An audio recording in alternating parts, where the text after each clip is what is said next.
안녕하세요. 미국생활 101 채널입니다. 오늘은 배당을 줄이거나 중단하는 기업들 어떻게 대처해야 할까라는 주제를 가지고 영상을 찍어보도록 하겠습니다.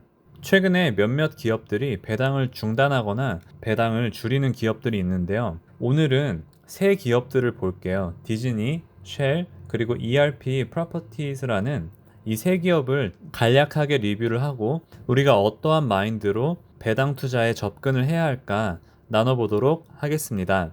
자, 쉘 같은 경우에는 4월 30일에 배당이 66%나 감소를 했습니다. 원래는 분기별로 주당 94센트를 줬었는데 그게 66% 감소해서 주당 32센트까지 떨어졌고요. 사실 이 32센트가 여기 이제 2005년도에는 51센트를 준 걸 보면은 배당만 놓고 보면 15년 이상으로 돌아갔다고 이렇게 볼 수 있고요. 사실 쉘 같은 경우에는 2015년에도 유가가 76% 정도 빠졌을 때 쉘의 EPS는 한 50% 빠졌다고 해요. 이때도 배당을 꾸준히 성장을 했고요. 그리고 쉘은 2차 대전 이후부터 배당을 중단한 적이 없기 때문에 물론 지금 유가가 많이 떨어지고 많이 어려운 시기를 보내고 있겠구나라고 누구나 예측할 수 있지만 그래도 이렇게 오래된 배당의 역사를 갖고 있었기 때문에 66%의 배당 감소는 조금 투자자로 하여금 서프라이즈가 아니었을까라고 생각이 듭니다. 디즈니 같은 경우에는 7월 배당금이 중단이 되었습니다. 여기 보시면 1.6 빌리언 정도가 배당으로 나가야 되는데 이거를 아껴서 이제 회사의 지금 어려움을 극복하겠다라고 발표를 했는데요.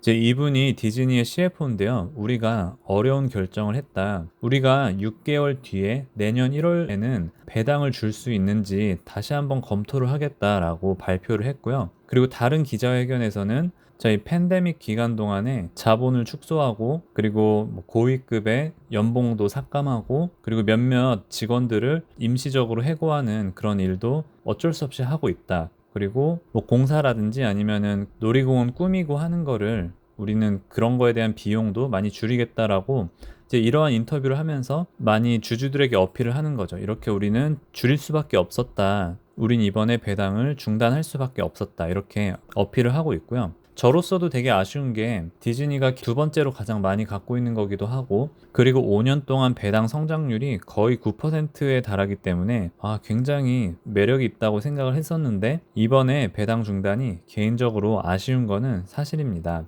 자, EPR도 오늘 기사에 배당금과 자사주 매입을 중단한다고 발표를 했어요.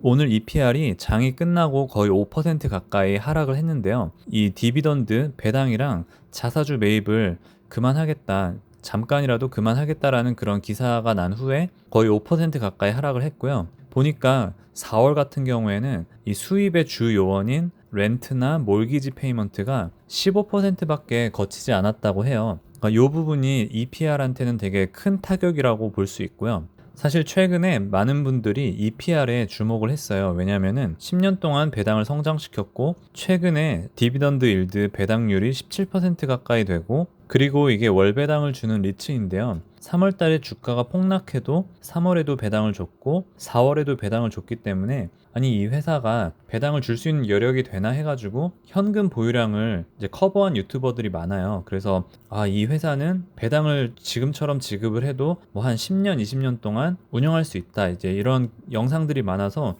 저도 그 영상들을 보면서 그래도 이 회사가 뭐 나름 나쁘지 않겠구나라고 생각을 했었어요. 저도 이제 4월에 뚜껑을 열어보니까 15%밖에 거치지 않은 거죠. 그러니까 큰 타격이라 생각하고 그래서 배당과 자사주 매입을 중단하는 그런 뉴스가 오늘 이렇게 들려졌습니다. 제가 EPR 홈페이지에 가서 이 인컴 스테이트먼트를 가져왔는데요. 이거는 이제 어딧이 되지 않은 거긴 하고 그리고 3개월치만 비교를 하는 건데요. 이제 렌탈 인컴은 처음 3개월은 그렇게 줄어들긴 했지만 나쁘진 않았고 그리고 넷 인컴만 보면은 많이 차이가 나지만 디스컨티뉴 오퍼레이션 운영이 정지된 그런 곳에서 오는 인컴이나 그런 곳을 처분했을 때 오는 인컴이니까 사실 이 부분은 있을 때도 있고 없을 때도 있으니까 그렇게 크게 생각 안 할 수도 있고, 그리고 또 주요한 차이 중에 이 감가상각 부분이 있는데, 이 부분은 어쨌든 운영을 활발하게 해도 늘 붙는 금액이니까 사실 이것만 그냥 1분기만 놓고 보면 작년이나 올해나 조금 뭐 타격이 있지만 그렇게 많은 타격이 있지 않는다고 생각을 하는데, 이제 1, 2, 3월에는 이제 작년과 좀 비슷했다면은 4월에 완전 수익이 무너졌기 때문에 EPR 입장에서도 어쩔 수 없는 선택이지 않았을까라고 생각을 합니다.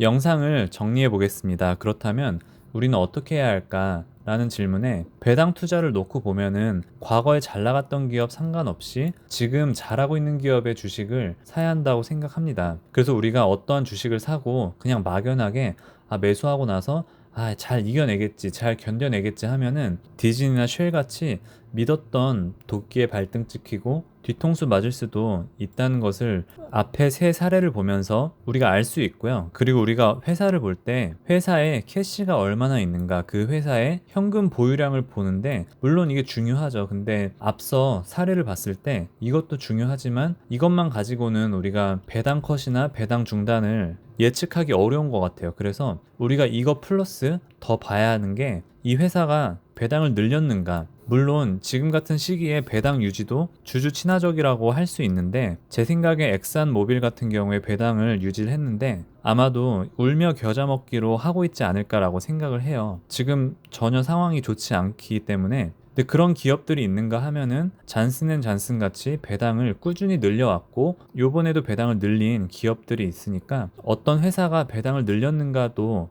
우리가 확인을 하면 좋을 것 같고요. 그리고 그 회사가 자사주 매입을 했는가, 이것도 중요하죠. 이 자사주 매입이 현금 보유량을 증명하는 거기 때문에, 그리고 원래 배당을 주는 회사라면은 배당을 줄 돈이 있고 그 외에 자사주 매입할 돈이 있는지 볼 것 같아서, 자사주 매입을 한다는 것 자체가 이 회사가 얼마나 튼튼한지 반증하는 거라고 생각을 하고요. 그리고 회사채 발행을 했는가, 이거는 뭐 머스트까지는 아니어도 이제 예를 들어 애플이나 스타벅스 같은 경우에는 회사채를 많이 발행을 했는데요. 요즘 같은 저금리 시대에 회사채를 발행을 함으로써 그 돈을 주주들에게 환원할 수도 있고 아니면 회사의 어떤 다른 용도로 쓸 수 있는데, 사실 이것도 회사가 어느 정도 건강해야 지금 같은 시기에 할 수 있는 결정이기 때문에, 만약에 어떤 회사가 배당도 늘리고 자사주 매입을 했는데 근데 회사채 발행도 하면서 주주들에게 환원하거나 아니면 그 저금리를 이용해서 다른 용도로 쓴다, 그러면은 조금 더 믿음이 가지 않을까라고 생각을 합니다. 그리고 요즘은 뉴 노멀 시대라고 하죠. 물론 뉴 노멀이란 뜻이 저성장, 저물가, 그리고 저금리라는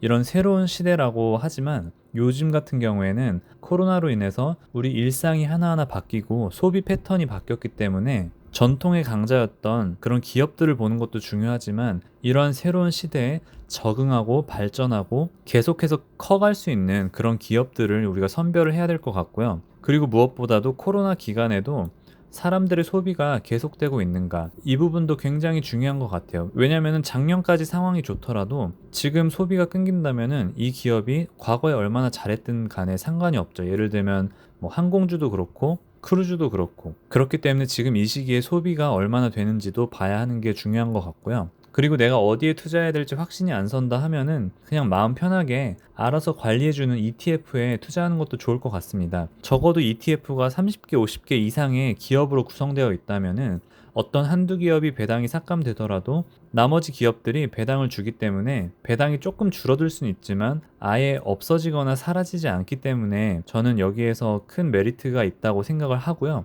그리고 난 ETF도 모르겠고 기업에 대해서도 잘 모르겠고 지금은 확신이 안 선다라고 하면은 지금 기다리는 것도 저는 좋은 방법이라고 생각을 합니다. 여러분들 3월 23일을 기억하시겠지만, 물론 그때가 저점인지 몰랐지만 지금 보면은 그때가 오늘까지 봤을 때 최저점이었죠. 그래서 그때 당시에 3월 23일이나 3월 23일 전후로 주식을 매수했다면은 항공주 말고는 대부분의 기업들이 주가가 성장을 했습니다. 그때에 비해서는. 그러니까 혹시나 그때가 올 수도 있고 지금 내가 어디에 투자해야 될지 잘 모르겠으면은 현금 보유량을 늘리면서 나중을 도모하는 것도 저는 좋은 방법이라고 생각을 합니다.